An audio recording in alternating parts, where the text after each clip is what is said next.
Pascal, on démarre avec vous, avec cette opération donc, qui se déroule à Floirac, 300 logements, c'est ça, en accès label urbanisme résilient. Parlez-nous justement de ce projet, de la genèse un petit peu, comment ça a démarré? La particularité, c'est que ce terrain était presque 100% imperméabilisé, Oui. avec des bâtiments industriels, des bâtiments anciens en pierre, des enrobés qui servaient au transport des camions. Donc pour faire simple, complètement bétonné. Complètement bétonné, totalement imperméabilisé, pollué.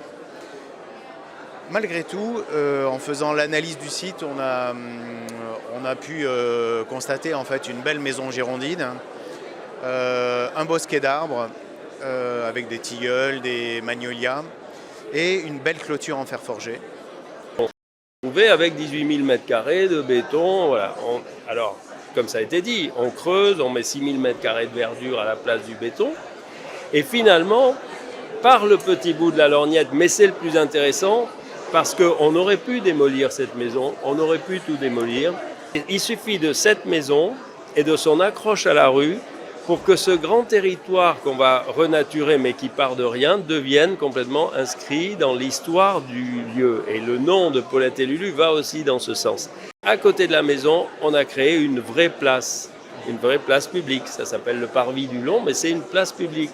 Ça veut dire qu'on commence par le vide, quoi. On ne commence pas par les bâtiments architecturaux. Je pourrais décrire ce bâtiment en disant qu'à l'arrière de la mairie, et pour qu'elle se retourne vers cet espace, c'est une sorte de trame faite d'une place, parce qu'il y avait la maison, oui. On crée une place le long de la rue, d'un grand axe qui en fait est une rue jardin et de petites lanières qui rejoignent la mairie. C'est d'abord une renaturation, mais une réinscription dans l'histoire de la ville de Floirac.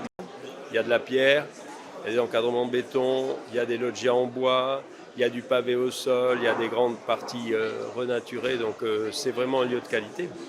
On a tout de suite envie d'aller voir le projet. Les acquéreurs en fait peuvent acheter sous condition de ressources nos logements à 14,5% moins cher que le prix de l'immobilier.